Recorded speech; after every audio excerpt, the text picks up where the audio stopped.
আল্লাহর কোরআনের সবচাইতে দামি আয়াত, the greatest verse in the Quran.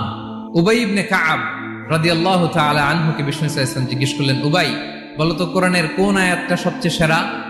উবাই জানেন, তারপরে বললেন আল্লাহু ওয়া রাসূলুহু আ'লাম, আল্লাহ আল্লাহ রাসূল ভালো জানেন। দেখেন কত বিনয়ী ছিলেন সাহাবারা, জেনেও উত্তর দিতে চাইতেন না, ভাবতেন না জানি বিষ্ণুনবী নতুন কিছু আমাদেরকে জানায়।